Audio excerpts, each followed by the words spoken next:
Assalamualaikum warahmatullahi wabarakatuh.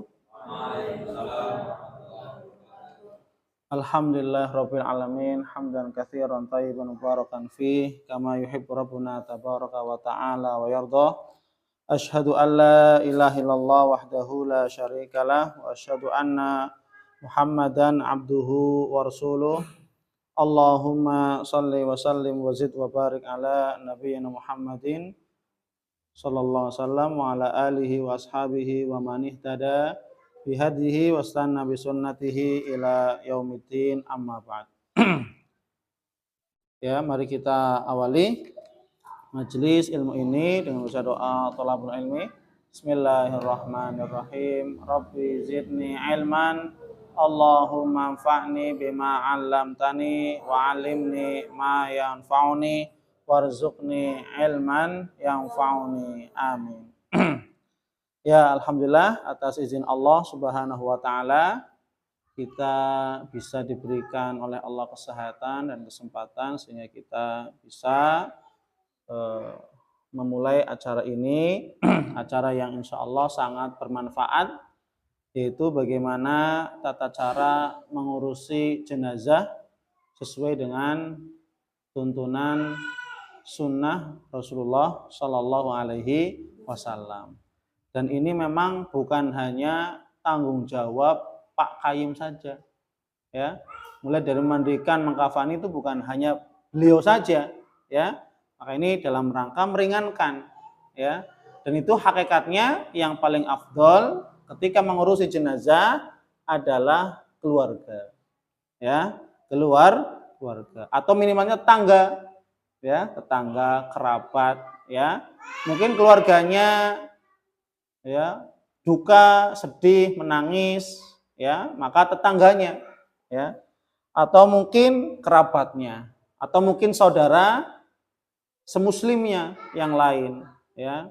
Maka ini merupakan bentuk tanggung jawab kita sebagai seorang muslim kepada muslim yang lain.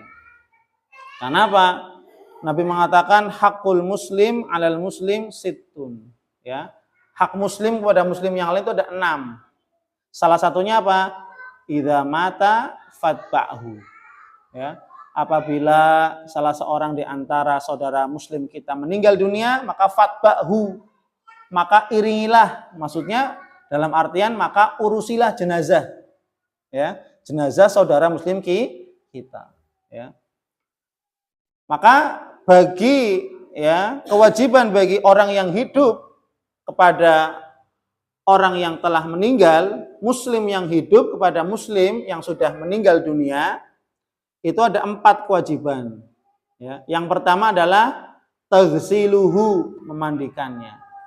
Ini kewajiban yang pertama, muslim yang hidup kepada muslim yang meninggal. Yang pertama adalah taghsiluhu, memandikan. Ya. Yang kedua, takfinuhu, mengkafankan atau mengkafani. Yang kedua. Yang ketiga apa?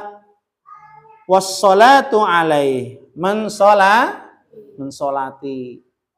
Yang keempat, dafnuhu au qabruhu, mengkuburnya, ya, mengkuburkannya. Jadi ada 4, ya, kewajiban bagi muslim yang hidup kepada muslim yang meninggal. Ya. Yang pertama apa tadi? Memandikan, kemudian mengkafani, kemudian menyolati, kemudian menguburkan. Ini harus urutan, tidak bisa tuker-tukeran.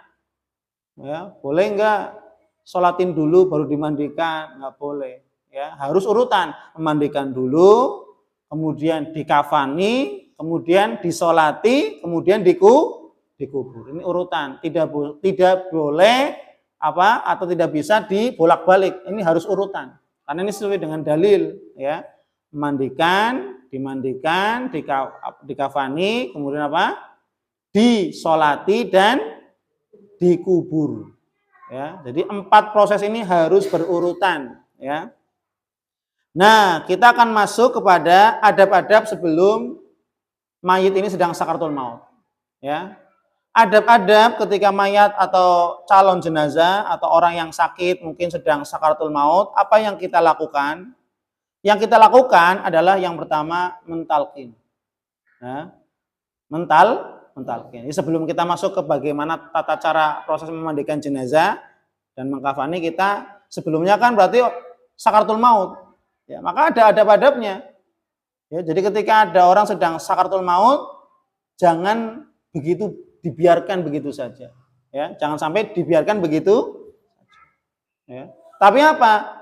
Tanggung jawab kita, apalagi yang sedang sakaratul maut itu keluarga, ya, orang tua, anak, saudara, kakak.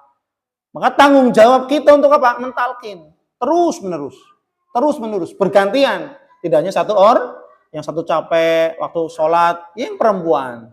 Kalau sudah pulang, terus talkin, ya. Jangan dibiarkan begitu saja. Karena apa? Hakikatnya dia mungkin nggak sadar. Tapi di bawah alam sadarnya, karena kan dia belum mati, otomatis masih berdenyut nadinya. Cuma memang apa? Orang ketika sedang sakaratul maut disibukkan dengan berbagai macam pikiran di sini. Ya. Sehingga apa? Tidak kenal atau tidak ada tahu ini siapa di samping kanannya, ini siapa di samping kirinya. Ya. Tapi hakikatnya dia mendengar orang pada rubung-rubung, dengar suara, ya, tangisan atau kesedihan, mendengar karena belum meninggal, ya. Kenapa demikian? Karena memang disibukkan pikirannya dengan, ya, sebagaimana dalam ayat itu kan bahwasanya orang ketika sedang sakaratul maut Allah kembalikan, ya, yaitu memikirkan, membayangkan bagaimana dia dilahirkan, kemudian tumbuh, kemudian dibayangkan amal apa saja yang telah dilakukan, amal kebaikan maupun amal keburukan. Jadi di situ dia menyesal, ya. Maka hadis yang terkenal hadis Sya'ban, hadis sahabat Sya'ban, ya. Itu ketika sedang sakaratul maut, beliau membayangkan tentang amal-amal yang telah dilakukan. Lebih banyak mana amalan keburukan atau amal kebaikan. Jadi memang disibukkan. Jadi bukan orang ini, ya, sudah mati belum, ini baru sakaratul maut. Dan sakaratul maut itu memang luar biasa. Sakitnya luar biasa, ya. Dan pikirannya itu disibukkan dengan, ya, membayangkan amalan-amalan yang telah dikerjakan, maka kewajiban yang hidup terus mentalkin, ya. Tepuk sambil tepuk pelan-pelan. La ilaha illallah. La ilaha illallah. Akhirnya dia dengar. Terus saja la ilaha illallah. La ilaha illallah. Sampai Allah Subhanahu wa taala mencabut ruhnya, ya. Artinya sampai terpisah ruh dan jasad. Ya, ini. Mentalkin, ya. Dengan talkin kalimat la ilaha illallah. La ilaha illallah. La ilaha illallah. Kalau seandainya mayit, misalkan calon jenazah tadi yang sedang sakaratul maut sudah mengucapkan la ilaha illallah, sudah biarkan.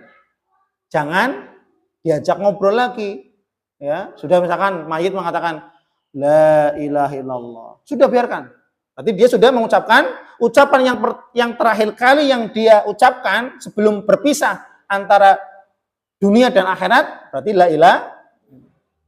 Sudah, kalau sudah dia sudah mengucapkan la ilaha illallah, maka sudah biarkan. Ya. Tapi kalau belum, terus. Ya, terus sampai menghembuskan nafas terakhir. Ya. Jadi ketika sudah mengucapkan la ilaha illallah, sudah dibiarkan. Kita bersyukur kepada Allah, tinggal kita doakan. Yang lain jangan menangis. Kalau menangis mohon di luar. Khawatir ketika mendengar tangisan atau orang yang sedang sakaratul maut tadi mengucapkan kata atau Berarti kata yang terakhir apa? Nya tadi, tadi.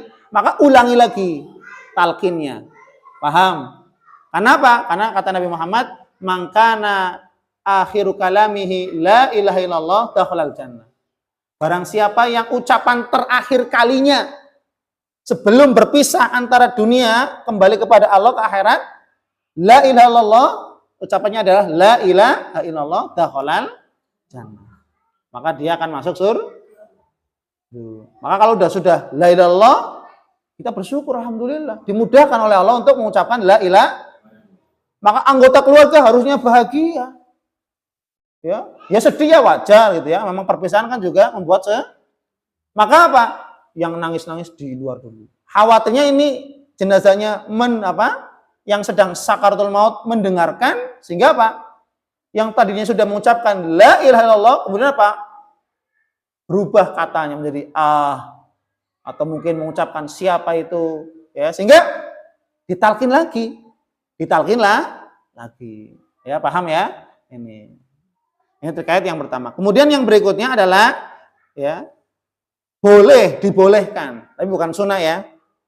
Dibolehkan untuk membacakan Yasin.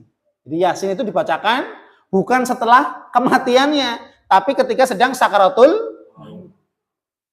Ya? Jadi anggota keluarga ketika ada yang sedang sakaratul maut, yang satu mentalkin, ya, yang satu atau yang lain membacakan Yasin. Berarti kan ketika sedang sakaratul maut berarti masih hidup kan? Masih hidup. Ya, dan ini yang dibolehkan para ulama karena memang hadisnya lemah. Ya. Maka apa? Dibolehkan untuk apa? Membaca Yasin. Kenapa? Karena dalam hadis bahwasanya membaca surat Yasin itu meringankan sakaratul maut.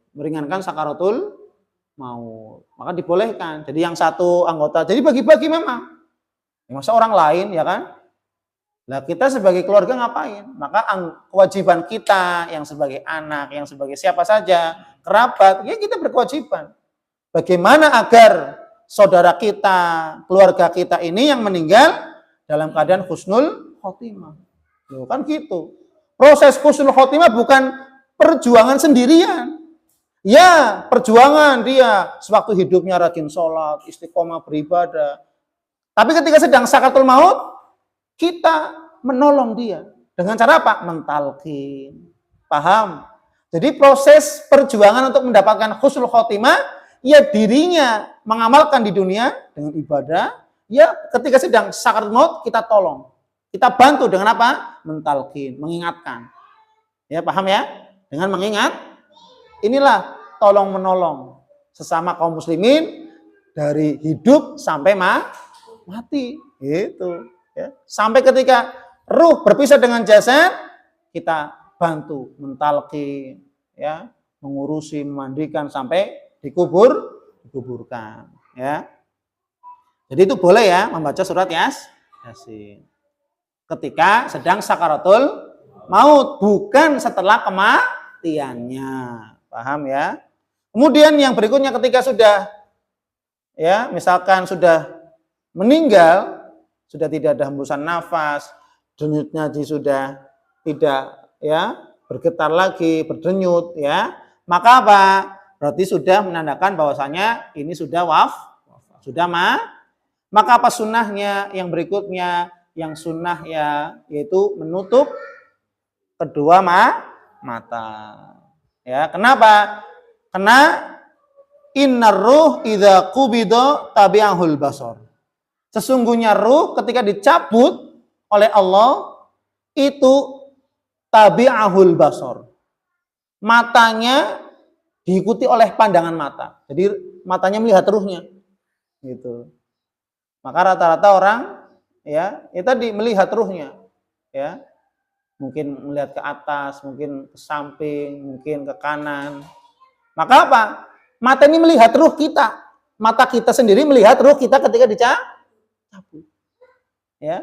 Karena Nabi mengatakan demikian, innar ruh idza qubida tabi'ahul basar. Sesungguhnya ruh apabila dicabut dari jasad seseorang, maka pandangan matanya akan mengikuti ruh. Jadi akan lihat. Ya. Jadi masing-masing kita besok akan melihat ruh kita masing-masing. Sekarang kita nggak bisa ngelihat karena ruhnya lengket dengan jasad. Ya, lengket dengan jasad. Maka sakaratul maut itu adalah ya kejadian yang sangat-sangat menyakitkan. Kenapa? Karena ruh dan jasad begitu sudah lengketnya sehingga ketika dicabut itu luar biasa. Ya, luar biasa. Ya. Makanya perumpamaan orang kafir ketika ya dicabut nyawanya seperti kawat berduri ya, kemudian dimasukkan ke kain wol. Yo, digulung kain wol kemudian tarik-tarik. Itu perumpamaan ya bagaimana Allah mencabut ruhnya orang-orang kafir. Begitu ya, sangat berat. Adapun orang-orang yang beriman, orang-orang yang soleh, orang-orang yang bertakwa, maka seperti satu helai rambut yang dimasukkan ke tepung, gundukan tepung kemudian ditarik. Masih ada sisa-sisa tepung kan yang menempel di satu helai rambut tersebut kan. Ini menunjukkan rasa sakit. Jadi sama, rasa sakit juga, ya, gitu. Maka karena tadi ruh yang sudah puluhan tahun menempel di jasad kemudian dipisah, ini kan butuh proses, ya. Maka ya, semoga kita ya diwafatkan dalam keadaan husnul khotimah dan diringankan sakaratul maut kita masing-masing, ya. Amin Allahumma. Jadi ketika sudah wafat, maka apa? Kedua matanya ditutup. Ya, itu dengan baca bismillahi wa ala millati rasulillah, ya. Kemudian ditambahkan dengan doa, ya, sebagaimana yang Rasulullah SAW ya amalkan ketika Abu Salamah ya meninggal dunia, maka Rasulullah datang, kemudian Rasulullah menutup kedua mata Abu Salamah sambil mendoakan. Jadi ketika sambil nutup sambil mendoakan, Allahumma gfir li Abi Salamah. Sebut namanya. Misalkan orangnya siapa namanya? Allahumma gfir fulan. Namanya sebutkan. Sambil tutup matanya. Ya. Allahumma gfir li Abi Salamah. Warfa' darajatahu fil mahdiyin. Ya. Kemudian wakhlufuhu fi aqibihi fil ghabirin. Waghfir lana walahu ya rabbal alamin. Wafsah lahu fi qabrihi wa nawwir lahu fi. Nah, ini doanya. Ya. Minimalnya bismillah atau Allahumma fir lahu warhamhu. Itu. Syukur-syukur diapalin ini, ya. Doa menutup mata mayit. Allahumma fir li fulan warfa' darajatahu fil mahdiyin wakhlufhu fi aqibihi fil ghabirin waghfir lana walahu ya rabbal alamin. Wafsah lahu qabrahu wa nawwir lahu fi. Nah itu, ya. Kemudian sudah ditutup dengan kain jarit yang panjang yang menutupi seluruh tubuh. Membuka pakaiannya usahakan jangan di ruang tamu atau ruang di kematiannya. Karena yang paling asas, paling inti adalah apa? Kita yang hidup bertanggung jawab untuk menjaga aurat mayit. Maka ini yang paling kurang di masyarakat apa? Yang memandikan jenazah tidak memperhatikan hal ini. Ya, gitu. Jadi usahakan membuka pakaian jenazah itu ketika mau memandi. Maka dibawa dulu di tempat pemandian baru digunting, dilepas. Paham ya? Nah, ini. Karena terkadang di masyarakat malah sudah meninggal langsung digunting. Kemudian dibawa dalam keadaan telanjang. Ya meskipun tertutup, tapi bawahnya kan terbuka. Harusnya apa? Kalau mau berarti apa? Dilipet. Supaya apa? Tangan ini tidak menyentuh langsung aurat mayit. Karena tidak boleh. Aurat mayit itu haram sebagaimana hidupnya. Sekarang jenengan hidup, boleh nggak saya megang pantatnya langsung? Bisa nggak? Boleh nggak? Kan nggak boleh. Haram hukumnya, ya nggak? Begitu juga mayit, ini harus dijaga. Yang ini yang kebanyakan orang tidak memperhatikan. Ya, bagi orang yang memandikan jenazah. Maka apa? Nanti disunahkan itu apa? Kedua tangan ini harus minimalnya menggunakan sarung tangan. Sebagaimana para sahabat, mereka melipatkan beberapa kain sampai 3 lapis. Jadi kain itu dikuel-kuel untuk apa? Ngusap-ngusap tubuh. Supaya apa? Tidak langsung kulit dengan Kalau tangan, ya mungkin wajar ya, sering jabat tangan itu ya. Nah, tapi kalau sudah masuk sini, masuk paha, ini kan batasan aurat. Laki-laki dengan laki-laki itu apa? Dari pusar sampai Maka apa? Tanggung jawab orang yang memandikan adalah apa? Menjaga aurat mayit. Mulai dari pandangannya tidak boleh melihat, melihat pun karena kebutuhan, ya. Menyentuh pun, ya, harus adanya apa? Pelapis. Sehingga apa? Pelapis ini yang apa? Melindungi supaya tidak bersentuhan kulit dengan kulit. Paham ya? Ini yang perlu kita pahami, ya. Dan ini jarang kita ketahui. Dan ini memang sunnah. Harus apa? Menggunakan apa? Kalau bahasa sekarang apa? Sarung tangan. Ya, itu. Dan memang saya belajar kayak gitu, ya.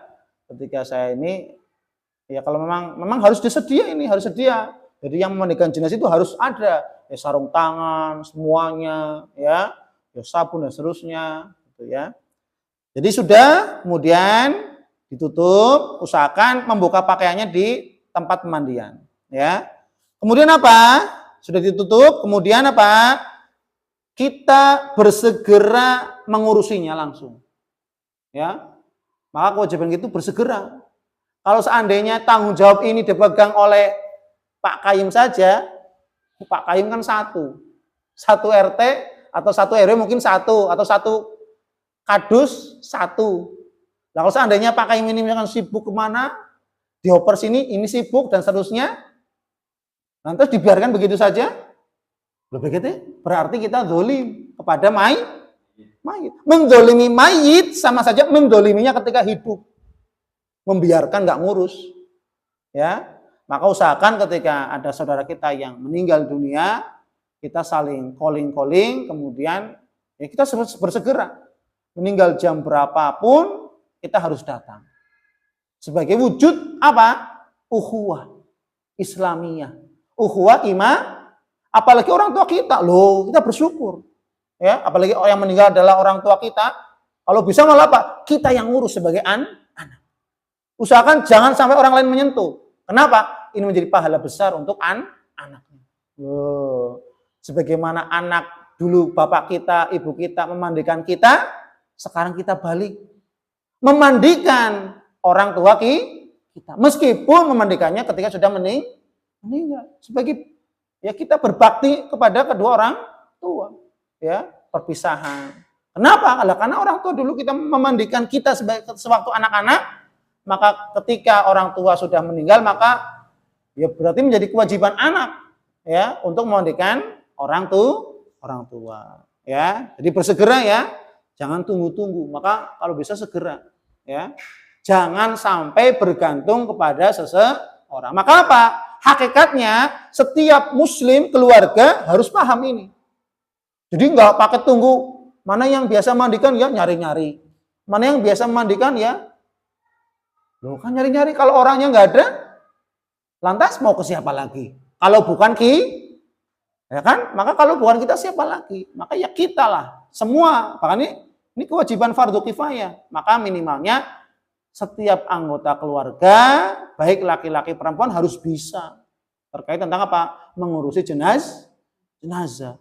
Jangan sampai tidak bisa dilempar kepada orang dan seterusnya. Ya kalau orangnya ada, kalau orangnya nggak ada, dilempar kepada orang yang nggak tahu ilmu, nggak tahu sunnah, bahaya. Kita yang sudah paham ilmu, paham sunnah, malah dilempar kepada orang yang tidak mengetahui sunnah. Ya kan? Khawatir ini diurusi dengan tata cara yang tidak sesuai dengan aturan Al-Quran dan sunnah. Kan seperti itu. Ya, berarti ini termasuk kita menzolimi mayit. Ya. Kemudian yang berikutnya adalah apa? Segera melunasi hutang-hutang mayit. Ya, cari tahu untuk sementara dulu ya. Kalau yang tahu, oh ini langsung hutang. Kalau memang kecil segera bayarkan. Ya, gitu. Pokoknya usahakan kalau bisa sebelum mensolati sudah dibayarkan hutang. Kenapa? Karena nanti ketika disolati disunahkan imam sebelum menyolati bertanya. Apakah jenazah ini punya hutang? Nah, karena Nabi kan pernah didatangkan jenazah, 3 jenazah. Jenazah pertama, kemudian apakah punya hutang? Nggak punya. Rasul mau nyolatin.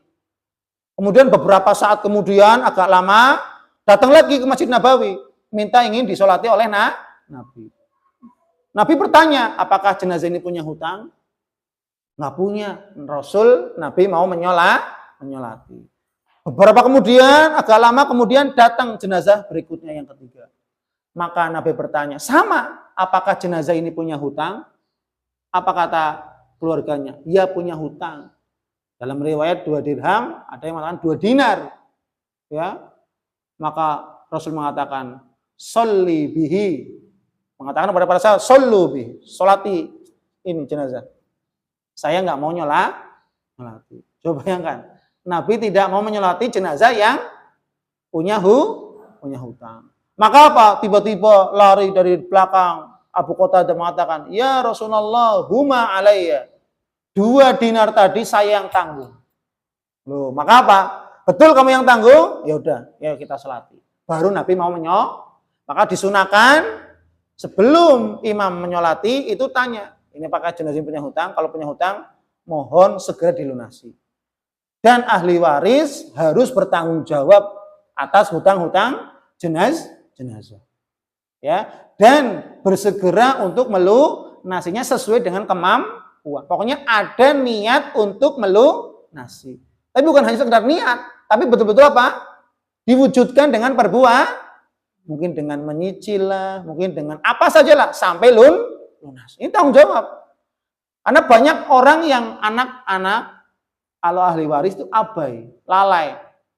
Ya, orang tua punya hutang, namun apa? Anak membiar, ya bodoh-bodoh amat. Itu kan hutangnya bapak saya. Saya sebagai anak saya tidak menang. Ini anak durhaka. Durhaka ketika hidup, durhaka ketika meninggal, ya. Padahal ini juga menjadi amal soleh, ya, amal soleh anaknya. Ya kalau memang hutangnya besar ya tanggung jawab ahli warisnya, ya, ahli waris, ya. Kenapa? Karena hutang itu akan menjadi penghalang seseorang masuk surganya Allah Subhanahu wa taala. Padahal orang yang berjihad di jalan Allah mati syahid saja harusnya kan masuk surga. Tapi kalau seorang yang mati syahid sampai 100 kali pun punya hutang, terhalang masuk surga. Padahal orang kalau mati syahid pasti masuk surga langsung cus seperti kilat kan gitu. Tapi ketika orang yang mati syahid punya hutang, bahkan dalam riwayat dia mati lagi sampai 100 kali, kok punya hutang, maka hutangnya menghalangi dirinya dari surga sampai hutangnya dilunasi. Ini bahaya, maka perkara hutang itu bukan perkara sembarang. Dan banyak kaum muslimin yang mereka meremehkan perkara hutang. Ringan-ringan, nggak boleh. Ya, harus kita ya penuhi, harus kita lunasi. Ya. Kemudian setelah itu apa? Bersabar, ikhlas, ridho. Ya, dengan mengucapkan apa? Inna lillahi wa inna ilaihi raji'un. Sambil berdoa, tambahannya Allahumma ajirni fi musibati wa akhlif li khairan minha. Jadi tambahannya inna lillahi wa inna ilaihi raji'un. Allahumma ajirni fi musibati wa akhlif li khairan minha. Sesungguhnya kita adalah milik Allah dan sesungguhnya kita akan kembali kepada Allah. Allahumma ajirni, ya Allah berikanlah pahala kepadaku fi musibati yang musibah yang menimpaku, wakhluf li khairan minha, dan berilah ganti yang lebih baik daripada musibah ini, ya. Nah, jadi ini adab. Sudah selesai, maka baru kita gotong mayit jenazah tersebut ke tempat pemandian. Paham ya? Jadi itu ya, dalam keadaan tadi belum dibuka pakaiannya dan tertutup kain. Kenapa? Karena membuka pakaiannya di tempat pemandian dengan gunting, ya. Nah, kemudian usahakan ini yang kurang di kita masyarakat. Apa itu? Tempat pemandian diusahakan tempat pemandian yang jauh dari pandangan manusia. Bahkan di masyarakat kita, kalau ada orang memandikan jenazah malah apa? Dirubung, ditonton. Loh, Masya Allah. Maka apa? Tanggung jawab orang yang hidup menjaga aurat mayit. Ya sekarang lah kita hidup waras. Berani nggak kita telanjang jalan keliling? Malu nggak? Maka ketika mayit sudah meninggal, orang yang hidup menjaga aurat mayit. Paham? Ya. Jadi yang paling utama tadi ketika ngurus jenazah, kita harus amanah, tanggung jawab untuk menjaga aurat mayit. Jangan sampai terlihat oleh mata kita, apalagi yang tidak ikut ngurus jenazah. Nah, kan? Gitu. Maka usahakan tempat pemberian itu yang tadi, ya, yang jauh dari pandangan manusia. Atau ada manusia yang lihat, mohon maaf. Harus ada yang itu, mohon maaf, tidak boleh melihat. Anak kita harus menjaga aurat mayit sebagai edukasi pelajaran kepada masyarakat. Karena ini sudah berlarut-larut. Jadi kalau ada orang meninggal itu pasti apa? Ditonton. Ya kan nggak ada yang megang kain. Yang megang kain, kemudian yang megang kain banyak yang megangin kain, gitu ya. Sambil nonton. Ini nggak boleh. Yang megang kain cukup ya cukup sudah. 4 orang sudah cukup. Dan juga tidak boleh sambil ini. Ya, syukur-syukur malah ada tiang-tiang yang tinggi, ya. Memang ini harus dipersiapkan. Supaya apa? Ini dalam rangka kita menjaga aurat saudara kita. Baik semasa hidupnya sampai masa kematian. Ini harus dijaga aurat, ya. Jadi yang paling utama terkait ngurus jenazah adalah menjaga aurat mayit, ini terpenting. Dengan cara apa? Menjaga kita tidak memandang dan yang memandikan tidak menyentuh langsung, ya, menyentuh langsung, ya. Setelah dibawa, ya, kemudian aman tempat pemandiannya, jauh dari pandangan manusia, maka yang ikut masuk ke tempat pemandian adalah yang berhak atau yang memandikan jenazah. Yang masuk adalah yang memandikan jenazah, ya. Siapa yang memandikan jenazah? Kalau bisa yang paling utama adalah keluarganya, ya. Jadi hukum asal memandikan jenazah laki-laki dimandikan oleh laki-laki, jenazah perempuan dimandikan oleh perempuan. Ini hukum asal ya. Jadi jenazahnya laki-laki berarti yang memandikan siapa? Laki-laki. Kalau jenazah perempuan yang memandikan perempuan, kecuali suami istri boleh saling memandikan. Ketika istri meninggal duluan, maka suami boleh memandikan istri. Karena kan suami istri kan auratnya sudah saling itu. Hunna libasul lakum wa antum libasul. Sudah menjadi pakaian masing-masing. Suami istri kan sudah menjadi pakaian istri, pakaiannya suami pakaian istri. Maka boleh. Kecuali suami istri saja. Ya.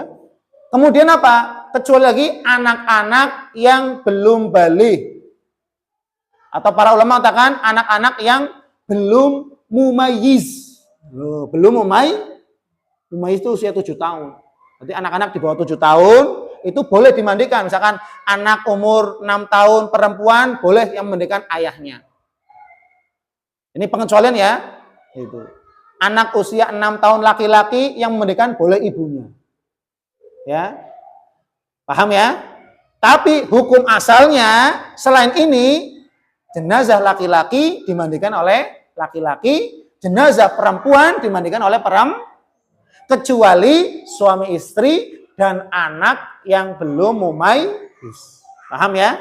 Anak yang belum mumayyiz. Maka ini boleh. Orang tua, bapak boleh memandikan anaknya perempuan yang belum mumayyiz. Ya. Seorang ibu boleh memandikan jenazah putranya yang belum mumayyiz. Boleh. Gitu. Ya. Tapi hukum asalnya tadi apa? Jenazah laki-laki yang memandikan laki, jenazah perempuan yang memandikan perempuan. Ya. Nah, terkait memandikan jenazah, ini memang ada adab-adabnya, ya. Memandikan jenazah itu ada ya 2. Cara minimal dan cara sempurna. Ya. Aqallul ghusl, cara minimal memandikan jenazah adalah apa? Jadi kalau misalkan nih ya, kita benar-benar nggak ada Pak Kayimnya atau nggak ada siapa saja yang bisa memandikan jenazah, maka minimalnya apa? Mengguyurkan air ke seluruh tubuh, atas, kemudian dibalik dan bawah, udah sekali. Dengan air apa saja, pokoknya mengguyurkan air ke seluruh tubuh. Itu cara minimal. Kalau memang apa? Nggak ada air. Otomatis kan gitu ya, mungkin di berbagai daerah kan beda-beda kondisi air. Ada yang memang airnya banyak, ada yang airnya kurang bahkan kering. Maka sesuai dengan kondisi air. Ya. Bahkan kalau nggak ada, gimana? Ditayamumkan. Ditayamum jenazahnya. Tayamumnya bukan tayamum dimandikan pasir, bukan. Tapi apa? Cukup ditayamumkan sebagaimana tayamum sholat. Wajah dan telapak tangan, sudah selesai. Ya, itu kalau memang tidak adanya air, ya. Maka insya Allah di daerah kita banyak air. Maka cara yang paling utama wa akmaluhu adalah membersihkan, ya. Yang pertama adalah membersihkan kubul dan dubur atau kotoran-kotoran lah yang ada di telinga, ya. Karena kalau orang itu sedang sakit kan, apalagi lama, biasanya kan di sini ada daki-daki di belakangnya, ya, daki-daki menempel, kemudian hidungnya, ya, kemudian mulutnya digosok-gosok, ya. Dan ini pakai apa? Sarung tangan, ya. Masa iya ada orang ketika hidup berani nggak masukkan mulutnya ke mulut orang lain ketika hidup? Kan nggak mungkin. Maka apa? Kita pun harus pakai adab. Maka apa? Kita pakai sarung tangan, kemudian apa? Gosok-gosok giginya dengan apa? Dibatasi sarung tangan. Ambil air, gosok-gosok giginya. Kemudian dibersihkan telinganya, ya. Di telinga dulu sini ya, ya. Terus kalau bisa kukunya panjang-panjang dipotong. Ini dibolehkan, disunahkan. Kalau kukunya panjang-panjang maka dipotong. Bahkan kalau bulu ketiaknya mungkin panjang, dikerok. Itu dikerok. Pokoknya segala bulu-bulu dikerok. Ya. Kecuali kalau bulu kemaluan. Karena ini memang aurat inti. Ya, gitu. Kumis dipotong. Kalau jenggot enggak boleh. Ya. Jenggot kan sunnah. Adapun kumis dipotong. Kalau memang panjang. Kalau memang perlu dipotong. Kalau enggak perlu. Kuku-kuku kaki juga dipotong. Habis itu apa? Istinja, membersihkan kubul dan dubur. Membersihkan jalur depan dan jalur belakang. Ya, yang pertama adalah apa? Mendudukkan mayit dengan posisi miring atau setengah duduk. Posisi miring. Kemudian apa? Ya, diambillah sedikit ya sabun untuk ditaruh di perutnya supaya licin. Kemudian apa? Dipleret. Nah, jadi yang memandikan usahakan ya yang cukup sajalah, nggak usah banyak-banyak. Yang memandikan jenazah ya minimalnya 3 orang saja.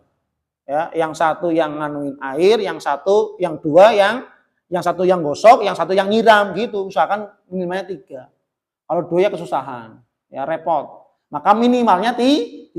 Yang satu yang nganuin air, yang satu yang gosokin, yang satu yang nyiram. Jadi gitu. Jadi kalau nyiram sambil gosok kan susah. Gitu ya. Jadi yang satu sambil megangin sambil nyiram, yang satu ngulur-ngulurin gayung, ya. Gitu. Jadi minimal 3 saja atau 4 bagus juga itu 4. Yang satu megangin, yang satu nyiram kan jadi gampang. Yang satu bagian megangin, yang satu gosokin, yang satu nyiram, ya. Itu nanti kita praktekkan. Ya. Jadi tadi membersihkan apa? Perut. Karena orang ketika ya sudah meninggal dunia maka seluruh anggota tubuh ini kan sudah mati. Saraf-sarafnya, otot-ototnya sudah lemes. Ya, maka apa? Dipleret. Pleret terus ya, pelan-pelan nanti keluar sendiri itu, keluar. Ya, sebelum pleret ditekan-tekan dulu, dipijat-pijat dulu. Nah, dipijat-pijat. Ya, kemudian apa? Kita ambil sabun buat melicinkan perut sambil dipleret. Ah, pelan-pelan saja. Nanti apa? Nanti keluar sendiri, ya. Itu kotorannya dari bawah. Ya. Kemudian sambil disiram. Jadi meleretnya itu sambil disiram.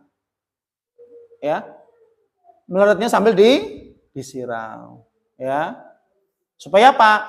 Kotornya jatuh ke bawah langsung, disiram dan bersih. Kemudian habis itu kita cek lagi dengan kapas atau tisu dari belakang. Ya. Itu. Kemudian apa? Dicek, oh kalau bersih maka sudah. Tinggal diceboki, mulai dari kubulnya. Dan tangan harus menggunakan sarung tangan tadi ya, karet atau apa yang agak tebal. Ada yang nyiram, ada yang gosok. Ya. Dengan air mutlak. Air mutlak itu air biasa, karena cebokan dengan air apa? Air mutlak. Gitu ya, air biasa. Kemudian apa? Setelah menceboki kubul, kemudian apa? Menceboki bagian dubur, ya kan? Dengan cara apa? Bisa diangkat, didudukan, sambil disiram dari belakang, sambil dari belakang berarti bisa. Jadi mayit ini didudukan. Kalau tadi kan ketika melorot kan miring, ini dudukan, sambil dipegangi, kemudian apa? Disiram. Yang satu gosok dari bawah dengan tangan kiri, ya, dengan tangan kiri. Kalau nggak bisa ya dimiringkan, siram, gosok, miring kanan atau miring kiri terserah, digosok dengan tangan kiri, ya, gitu, tangan kiri. Ketika dianggap sudah selesai cukup, maka apa? Langsung diwudukan sesuai dengan wudhu sholat, kemudian dimandikan, ya, gitu. Dan memandikan jenazah seperti mandi junub. Cuma kita aplikasikan di orang lain gitu ya. Dan bedanya adalah airnya. Jadi memandikan jenazah ada 3 air. Yang pertama air daun bidara, air yang sudah dicampuri dengan daun bidara, atau kalau tidak ada daun bidara maka dengan air sabun. Sabunnya sudah dicampur dengan Ini air pertama. Air yang kedua adalah air mutlak atau air biasa. Air sumur, air kran, ya, air mutlak untuk yang wudhu itu ya, untuk membilas tadi. Kemudian yang terakhir adalah yang ketiga, air yang sudah dicampuri kapur barus, yang sudah diremuk, digerus, dicampur ke dalam air. Ya, memandikan jenazah ada beberapa cara. Yang pertama minimal 3 kali basuhan, ini yang sunnah. Ya. Yang wajib sekali tadi, yang seluruh tubuhnya sekali itu yang wajib itu memang. Kalau memang kondisinya tidak ada ya, maka yang sunnahnya itu 3 kali. 1 kali dengan air bidara atau air sabun. Yang kedua dengan apa? Air mutlak atau air untuk membilas, air biasa. Yang ketiga ditutup dengan air kapur barus. Mulai dari kanan dulu, sebelah kanan, kemudian miringkan bagian belakang yang kanan. Dari kepala, terus habis diwudukan tadi ya, kemudian sebelah kiri dulu yang atas, kemudian dimiringkan, siram yang kiri. Berarti itu namanya 1 kali basuhan dengan air daun bidara. Ya. Kemudian dibasuh lagi, kalau dengan 3 kali, sama kayak tadi caranya. Dibilas, balik lagi kanan, terus kiri atas, terus kayak gitu terus.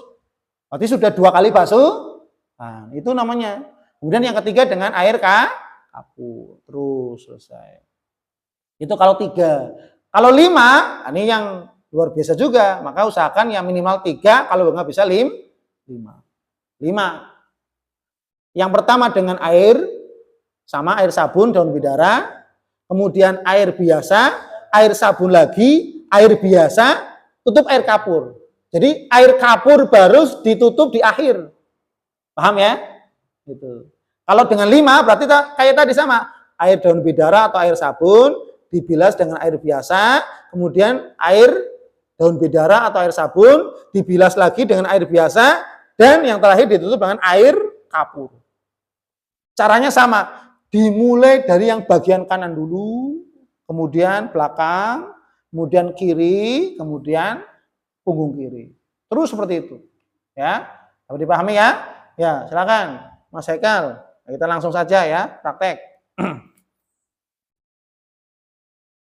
Ya.